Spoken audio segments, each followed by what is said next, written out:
What's going on, guys? Welcome back to Stick to Basketball. We went through a bit of a name change. We thought we wanted some more originality. There's a ton of off the dribbles out there. And Stick to Basketball wasn't taken. So welcome back to Stick to Basketball, featuring myself, Ash, and my co-host, Chetan. We're going to continue our lists from last week where we ranked our point guards and shooting guards in the NBA. And we're going to continue with our small forwards and power forwards. Pretty similar to our other list. We did an MVP list last week or last episode. Don't forget to catch that one with Nanda, where we're gonna go 10, 10, 9, 9, 8, 8, and we're gonna discuss each position. So Chayton, do you wanna start off? Yeah, we'll start off with small forwards. Yeah. So at my 10 for small forwards, honestly, people might say this is low for him, but I have Mikal Bridges. Okay. At 10. I think this year, in all honesty, might have been like one of his down years. If we're like talking about stats wise, he wasn't really shooting the ball well in the beginning of the year. Mm-hmm. Like Loki kind of forgot how to shoot the ball in the beginning of the year. I'm not gonna lie. Mm-hmm. But he picked it up. He was a huge piece in the playoffs and their finals run. That was really one of the reasons why he kind of made the list.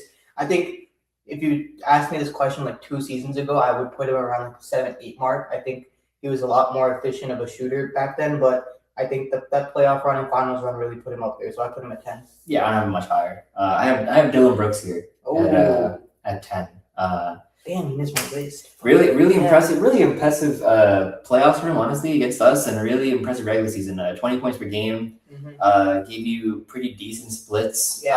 Moved to 26 points per game. Yeah, he actually led the playoffs in points per game without free throws. Really? For 23.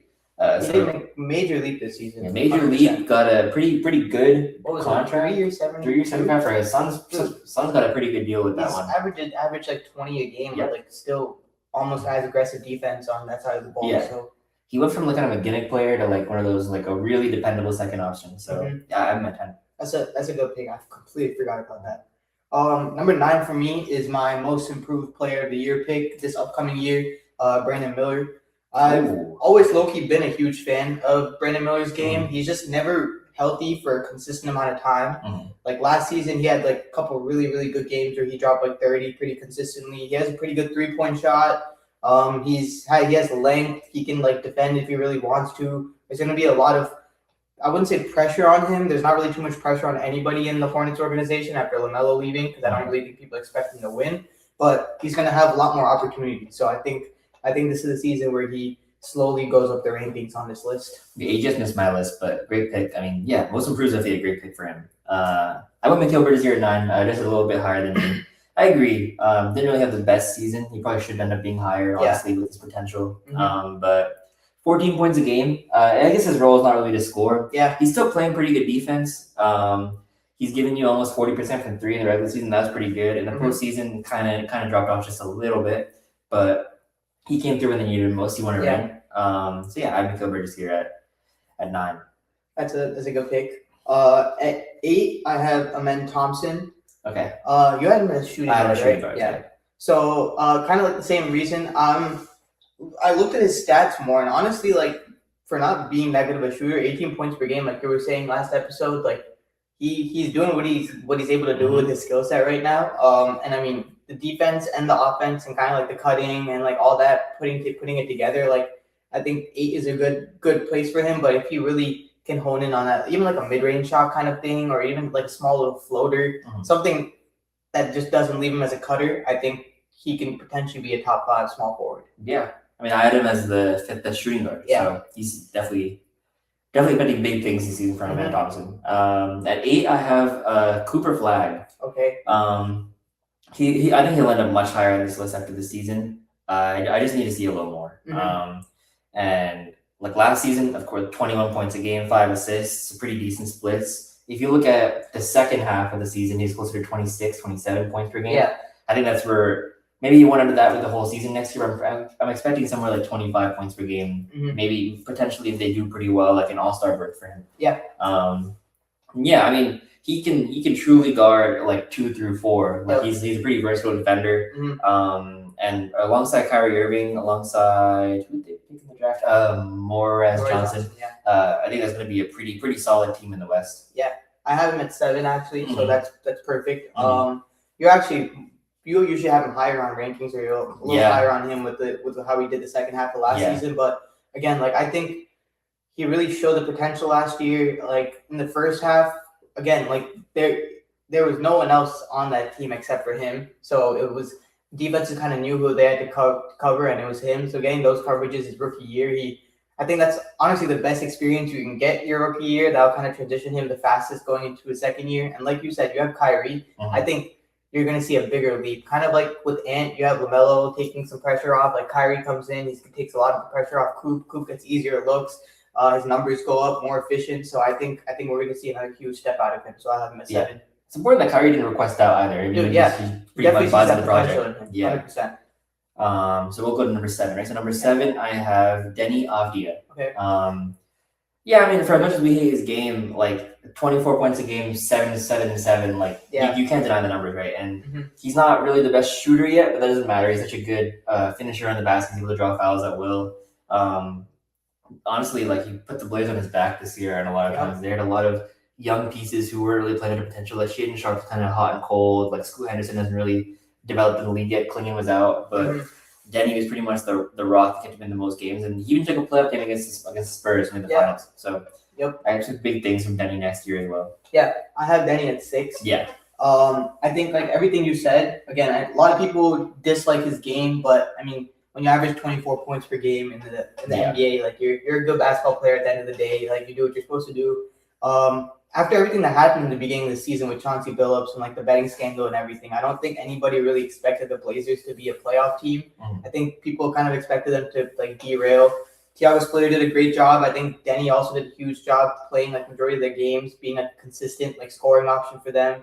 And I mean, you get Dame healthy back this season, and who knows what Ja brings. Like a healthy Ja could be interesting too for this team. So I mean, I'm definitely higher on Ja than you are. So so we'll see what next season looks like for the Blazers. So number 6, I have. It's crazy that he's still here. I have LeBron here at number 6. You could honestly argue he should be higher. I just think the players above him are gonna have better seasons in the next year. But I mean, what can't you say about the GOAT? Like it's truly like insane that in year 25 he's able to be 41 years of age. Yeah, being able to be like I think he's like 43. 43. Yeah. I think he's able to be. Is it 40? Yeah, it is. Yeah. He'd be turning 43 this year. That's crazy. That's crazy. 41 and 43. It's one of those two. Yeah, one of those. Where he's in the 40s. But still such a good playmaking savant. Like he's so much smarter than everyone right now in the game, and like with the Sixers, that's the perfect team for him to go to. Like, scoring options across the board. Apparently, it's rumored that he's gonna play point, so that's gonna be crazy good. That he's on our small forward list. Yeah, I know. That's gonna be great for Tyrese Maxey, who's like one of the best catch and shooters in the league. Jalen Brown can just like try to play off ball. Like BJ Edgecombe, Joel Embiid, like so many options for him that they can play to. I would rather have the 5 above him at this stage in his career, but that's no shade. Like he's 25 years in the league. I agree. I have him at 5. Yeah. Kind of like the same reasons you said. Like it's pretty baffling that we're putting somebody in their 40s in their 25th season at like 5 or 6 in rankings, or even potentially still being a top 25, 30 player in the league. But I think Cooper Flagg was like, wasn't even born. I don't even when think LeBron made his debut. 19, going on 20. Yeah, he wasn't even born when LeBron was playing. Yeah. So like imagine that must be surreal for somebody like Cooper Flagg playing against somebody like LeBron. But yeah, I have LeBron at 5. I think we're gonna see a whole different game out of him when he's on the Sixers. Obviously, I think he's gonna play less minutes with how stacked that team is. First off, but again, like you said, point guard. Like that's his main role. Yeah. We're not gonna see him go downhill, get to the bucket that much. Like I mean, I think he'll still draw his fouls like he does, and potentially be a really good spot up shooter for them. So I think he'll still produce at this stage of his career, obviously. Yeah. At 5, I have J-Dub.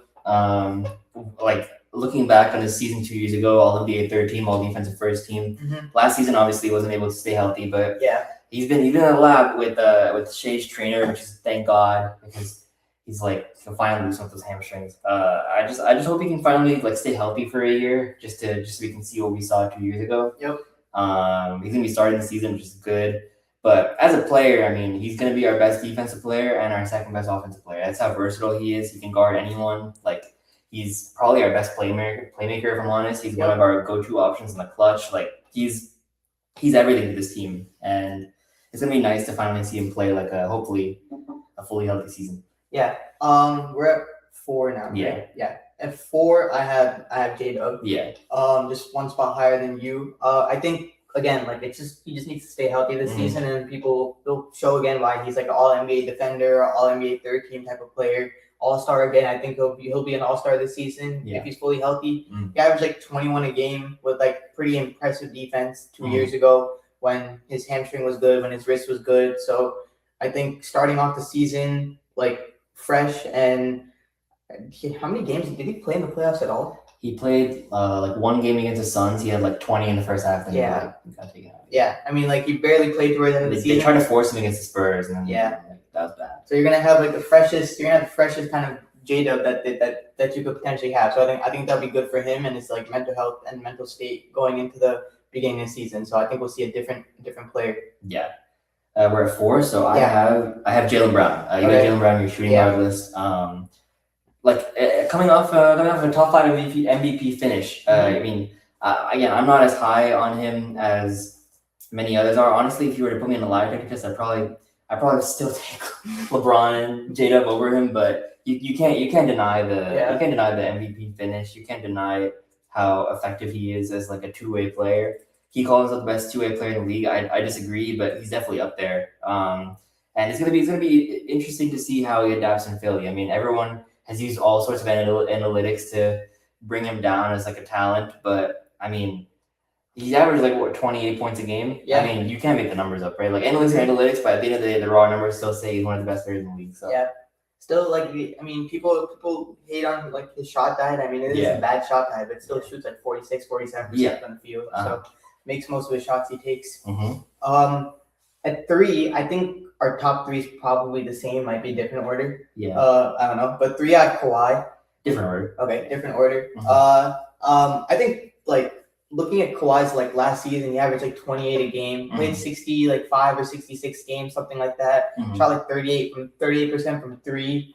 Obviously, with like his injuries and like the history, like the defense isn't going to be as like stellar as it was when he was like 28 or 27, but it's still very above average. He's still a really good perimeter defender when he's healthy. I don't really know what's going to happen if he's going to be playing at the start of the season with the whole like scandal.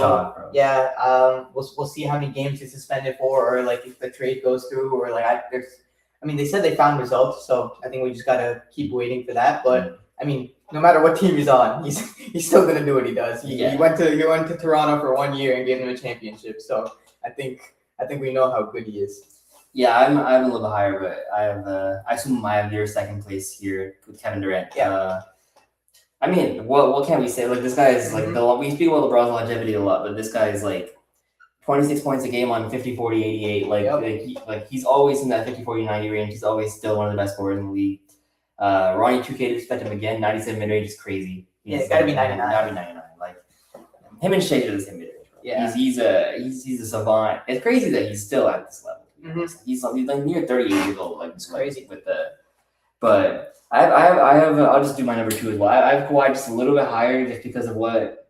Honestly, it might just be like aesthetics. It might just be like I like when like Kawhi's at his best. I think Kawhi is like a more well-rounded player. Yeah. I was gonna say like when like Kawhi didn't lead into shit, like he missed the playoffs too. But I thought Kawhi's like second half, when he kind of rose the Clippers from the dead, like they were basically like 6-21. They basically dead in the water, and Kawhi kind of brought him back to like life on his own. They ended up making the playoffs, but they made a really good push at the end. And something about like, I know we're just talking on the court, but like something about Kevin Durant's leadership really like pisses me off. Yeah, like, it's like, I mean, being a leader is technically a skill. Yeah, and like he just doesn't have that. Yeah. So, I'll KD at 3, Kawhi 2. All right, valid. Yeah, my 2 is KD. Yeah. I just think like, even though he is technically like a veteran, and what he's supposed to do when he goes to another team is be like a leader and kind of take that role. Even though he doesn't do that part, like the basketball part, he does that to a perfection every single time wherever he goes. I think he averaged like 25 or 26 a game last season on pretty incredible efficiency. You can't really beat that. I won't be surprised if he comes back next year and drops the same numbers. The only thing holding him back from being like that one, I mean, if he took the Rockets to like the conference finals this year, like I might have him at 1, I might have him at somewhere around there, but I think 2 is a good spot for him. And then 1, we both have Jason Tatum. Yeah, the MVP, bro. Okay, you're MVP, not mine. I mean, he's like becoming the most underrated player in the league. I think, bro. Like it's like we talk about this guy like he's sort of castaway at times, but like whenever he plays, he's all NBA first team. Like it's like Luka Doncic has been all NBA first team. Jason Tatum's been all NBA first team pretty much since the end of the league, and like. He's 20, like his last healthy season, 27, 9, and 6, and he gives you pretty stellar defense on the other end too. You can't really complain. Last season when he came back from injury, he was still like pretty good, honestly, for someone coming off an Achilles. Unfortunately, couldn't close the deal in the playoffs. He missed that last game, but I mean, I think we're gonna see a big Jason Tatum shot diet this year, like 20, 25 shots a game. It's gonna be like 30 point per game. I mean, he's gonna have to take 20, 25 shots a game to give that team a chance to be a playoff team, in my opinion. But I agree. Like, I'm also like a big thing on like health being a skill. If you take away last season, he hasn't played less than 64 games in a single season, and most seasons he's playing above 70 games a season. That's like, and he's producing at such a high level. I'm not as big of a fan of Jason Tatum as you are, obviously, but I'll put the respect where it is. Some of his 3-pointers do ick me out a little bit, but like he's not known to be like a perennial 3-point shooter. His 3-point shot's still great. He takes some difficult 3-point shots, which is why he misses them at the same time. So can't really hate on that too much. But I agree. I think we'll see close to like 2024, 2025 Jason Tatum next year. Yeah. So let's move on to our power forwards. Let's keep going. You can start. So number 10, I have Jaren Jackson Jr. Okay. Oh, dang. Well, I mean, not super low. You think it's low? I just have him a couple spots higher. Yeah. Number 10 for me is OG Anunoby. Okay, yeah, I would be a little higher. Okay. I don't know. It took me some time with Jaren on this list, to be honest. Like, maybe I'm underrating him. I mean, the one season he was like, I think it was 2 seasons ago. Nobody on the Grizzlies was healthy. That's kind of like where I was like, I always used to think that his offensive diet and like offensive shot selection and the way he just like goes about his progression on offense was terrible. But I was like, okay, dude, like 2 years ago when like Ja was hurt, like everybody on that team was just fully hurt. I was like, this guy, look, he can not carry a team, but if he needs to be a number 1 option, he could produce like 25, 27 points per game. I just can't get that playoff series against us out of my head, bro. Like, he was like shooting 17% from the field. It was a hard watch. But yeah, I mean, former defensive player of the year. Agreed. I mean, I can't hate too much. I like the fouling kind of gets these. Weak race that year. Who was in that decoy race that year? Rudy probably. I just didn't want to give it to him, I guess. Yeah, I mean, they're Rudy and him aren't even comparable defenders. But like, fair enough. Like he's a super well-rounded player for all I give him shit for, and like he definitely deserves a spot. I think he'll definitely fit really nicely on that Jazz roster. So if he produces with them, potentially he could be a little higher for you. We'll never know next season. But for 10, I have OG. I think he's like the perfect 3-and-D power forward for the Knicks. It's technically a 3 if you really want to say it, but he plays a 4 for the Knicks. Stellar defense. Again, like playoffs, that whole run, like they really got help from everybody in like different times of those runs from different series. So I think 10's a perfect position for him. So at 9, I have JJJ's teammate. I have Larry Markkinen. I just couldn't keep one of them off. They both feel like 4s to me. I'm gonna switch mine. I'm gonna put Laurie at 9. I'm gonna take off who I have at 9. Yeah, I think Larry's a super underrated player. Yeah. Such a good shooter, and when he's on, like he's one of the most like I guess unguardable players at his position. To me, the defense is just a bit lacking compared to the other like 8 I have above him. Yeah. But I think, like you said, the fit next to JJJ is gonna be super, super good. Yep. It's really hard for me to grade those two because the Jazz kind of shut them out last season. Like they were injured. So I'm excited to see like a full season of those two because it's been a while since we've seen Lowry like play winning basketball. Like I think Cleveland probably. I don't think Cleveland is that good. That was like 6 years ago. Has Lowry been in the playoffs? I don't think he's been because Cleveland wasn't in the playoffs. I know when he was in the Wolves, we didn't make the playoffs when he was with us. Yeah, and Chicago, he was definitely not. Or maybe I don't know, but I don't think he's definitely doesn't have that playoffs moment in my head. So this could be the first year that he like makes the play in. So like it's gonna be that'd be crazy when it's like year 8 and your first like postseason experience to play in. That's crazy. But we're at 9, right? Yeah. Yeah. At 9, I originally had Aaron Gordon, but I'm gonna put Lauri Markkanen at 9. Yeah, okay. Because I'm not gonna lie, half the reason Aaron Gordon's as good as he is because Jokic sets him up so nicely. Exactly. So I'll take him off my list, but I have Jaren Jackson Jr. at 8 and then Lauri at 9. The only reason I put Jaren Jackson Jr. higher is I think defensively, I have value there. And Lauri, to me, he's not the kind of player where he can really succeed with the ball in his hands. He's more of off the ball kind of he's honestly he's gonna play the 3 probably for them. If I'm thinking about it, I thought he played the 4 and JD played the 5. Yeah, maybe they'll do that. Yeah. They'll probably do that. But he kind of roams the 3-point line. He's like a spot-up shooter at times. So that kind of limit on the offensive end also limits me putting him higher. So that's my ranking between them two. Yeah. So this is 8, right? Yeah. Say? So I have Pascal Siakam here at 8. Okay. I'm a little bit higher. Yeah. Just a tiny bit higher. Yeah. It is hard. I feel like all I played this range are pretty similar. But Eastern Conference Finals MVP. Honestly, I think I might be underrating him. He could be again against the Thunder. He was exceptional in the finals. Even last season, kind of going under the radar because the Pacers were so bad. But still 24 a game with nearly 50, 36. Ooh, 70% from the line. But definitely one of the most underrated players in the league. Was super crucial for that Toronto championship run too. Yep. Some say he could have even snagged a couple finals MVP votes. He had a 40 piece in the finals. So yeah, he did. I mean, fair enough. I think at this point, it's safe to say that he's definitely in the top 10. Yeah. Sure. We're at 7 now, right? Yeah. 7, I have Zion. Not in my list. Oh, really? On my list. Yeah. I mean, he's never healthy, so there's really not too much to base it off of. But I mean, last season he did play 62 games, which is low-key a lot for Zion. Not gonna lie. That's the second most games he's played in his career. And he really cut down. He looks slim now. Mm-hmm. He averaged 21 points per game, 60% from the field. That's kind of what you expect from Zion, but the points per game could be a little bit higher. But for me, it's I think the upside is still there. The upside will always be there.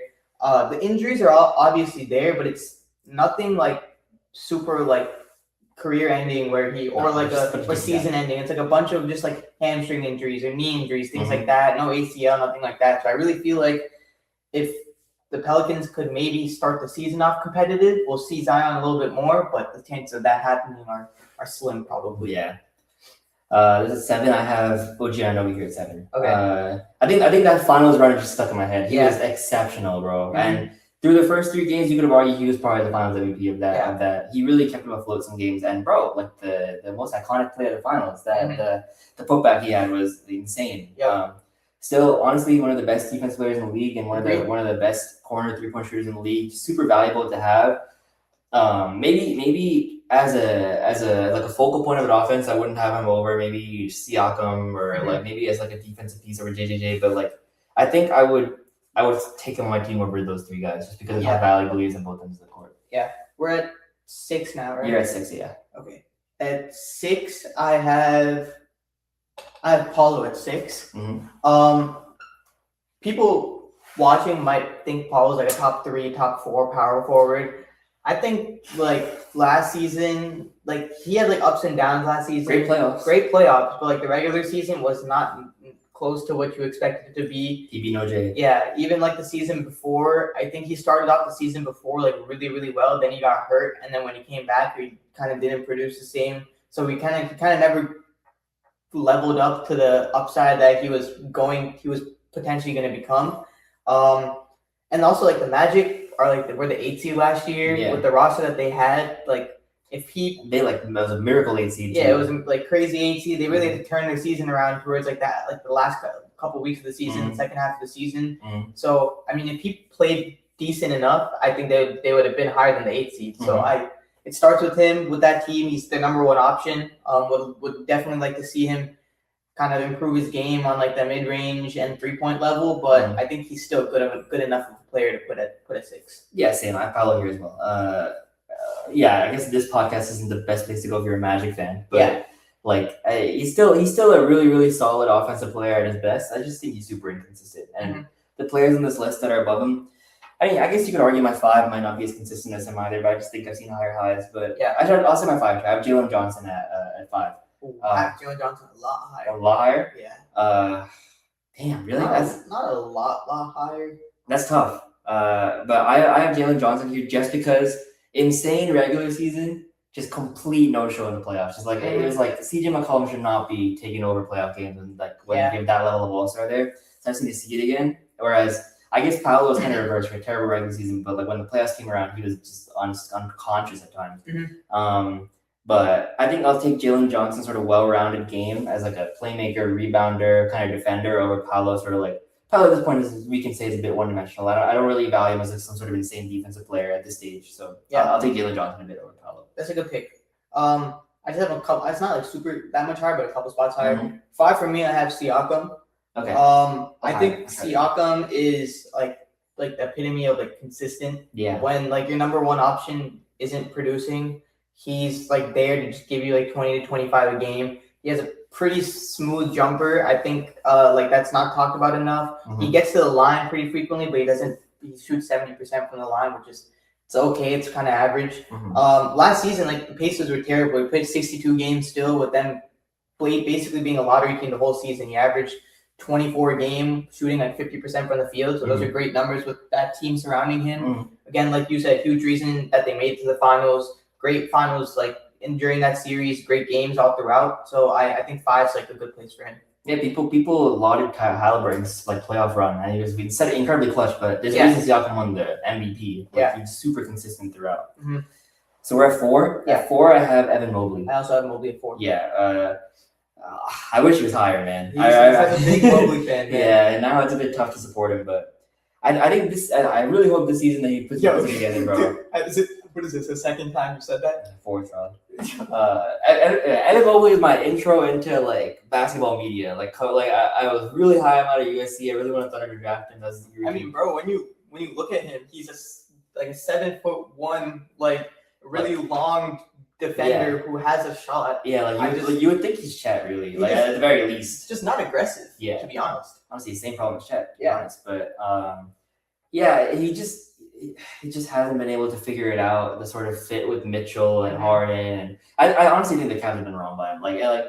There's no fit at all there with Mitchell and Harden and Allen. Like it's like a bunch of people just need the ball. Not Jared Allen, but Mitchell and Harden for sure. I want him to get traded so bad. I wish they traded him, to be honest. Like that, they just gave the Bucks to Evan Mobley and just had to figure it out. I think like his numbers also showed that because like last season, if you watched him play, they kind of played him like a spot shooter. Yeah. And he shot 30% from 3. Yeah. Like the last 2 seasons before that, he was at least like a 36, 37% shooter. Now he's on volume. Yeah, now he's on volume. So obviously his production's not going to be as good. So I agree, but I mean, he's still a huge part with what they do. One of the best players we get. Yeah, agreed. Like I think if you take him off that team, they're not going to be as good as they are because their backcourt are defensive liabilities. They need him more than he needs them, bro. But that's a very true statement. But he needs to put it together offensively because he would have gotten paid at this point, right? Yeah. I mean, he definitely got paid. Yeah. He definitely got his rookie extension, 100%. There's no way he did. Yeah. I wonder how much that is. It's probably close around the $35-40 million range. No. I think way more. 50? I think he signed a 5-year $270. $50 million. Yeah.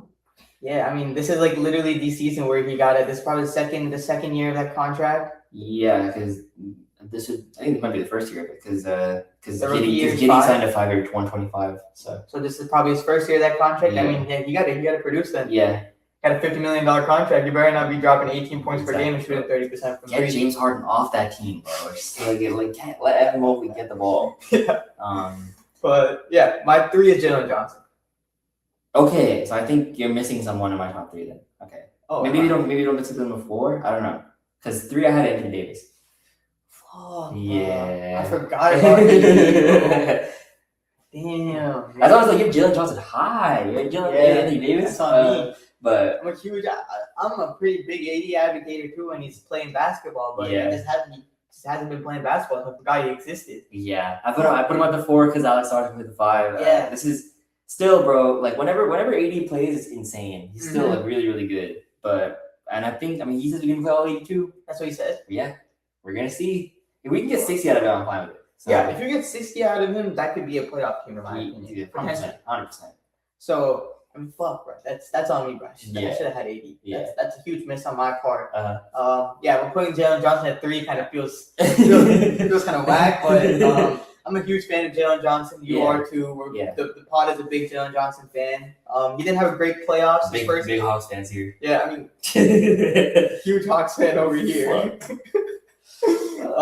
But he didn't have a great playoffs last season, but it was his first playoff series that he played. So I don't really think we expected him to go out there and drop 30 every single game.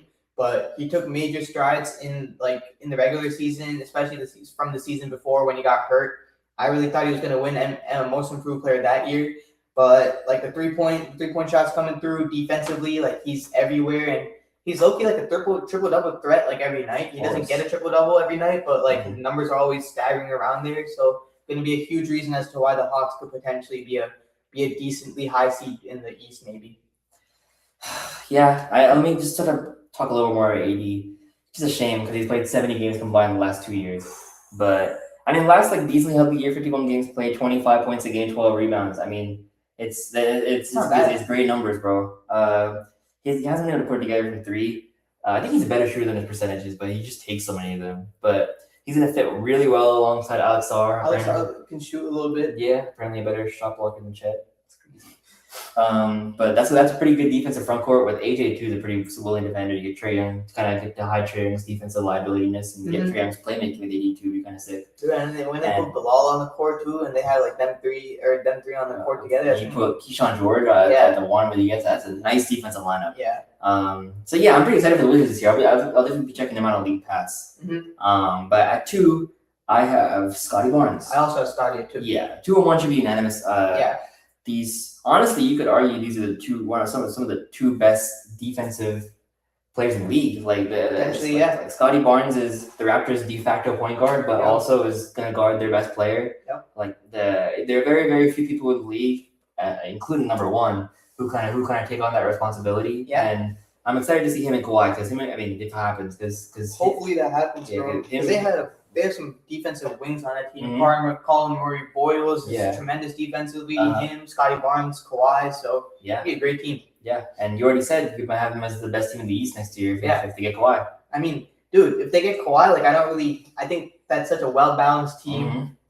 We talked about it before. Like it's not an era of super teams anymore, in my opinion. It's more of how you really balance a team around a couple of stars. So that's how I prefer a team to be built. So I think Scotty's going to be a huge reason the Raptors could be a potentially top 3 seed. Yeah. But both of us have Giannis. Yeah, of course. This is on his day he can be the best player in the league. Yep. Like we were just ranking the MVP seasons. His 2019 season was very very high on our list. I think it was 5 for me. Yeah, and I mean he's going to change his lives in Miami. Am I happy he went there? No, because I don't think they're going to win anything. But dude, I don't. You think I'm wrong? It's gonna be tough, bro. That's a pretty loaded conference. It is a loaded conference, but if they hit the buyout market a little correctly, you think if they get DeMar? Yeah, if they get DeMar, it could be a little scary. I think Clay could be a little. Clay would be nice. Clay could be a little bit of a better. They all Tim Hardaway Jr. Good kind of shooting guard for them. Kind of shoots. They also have Andrew Wiggins. Andrew Wiggins is a really good defender. He showed that when he was in Golden State. And both of us said, Davion Mitchell takes that next step. I think they could potentially be really pretty dangerous. Yeah, definitely gonna be dangerous. I don't think I had him as a top 4 seed. I don't think I did either. But yeah, I mean, to talk about Giannis, I mean, this is a player who on his day can be simultaneously the best offensive and defensive player in the league. He can really change the way a franchise operates. Him and Bam is going to be a scary, scary defensive front court. Yeah. And Giannis' playmaking doesn't get talked about enough either. He was consistently averaging 6 assists with the Bucks. Honestly, always on triple-double watch. How far he's come as a player since the end of the league is honestly one of the coolest developmental stories in NBA history. And you have to write Giannis in pen at the top of a power forward list. He's always going to be at the top. Agreed. Even though the season after when you're doing the rankings, even if you didn't play 50 to 60 games and he was unhealthy, you still know the next season he's gonna come in being the best point power forward in the league, 100%. But I think that's all we have for you guys today. We did our small forwards and power forward rankings. We just got centers left, so I'll probably do that for one other episode. not gonna lie, the center position is a little bleak in my opinion. Yeah, a little top heavy. Yeah, very top heavy. So stay tuned for that. We're also gonna get another returning guest on for a football episode because the football season is approaching. So also look forward to that. But until then, follow us on TikTok, Instagram, and YouTube at Stick to Basketball, not Off the Dribble anymore. But yeah, we'll see you guys next episode. Peace.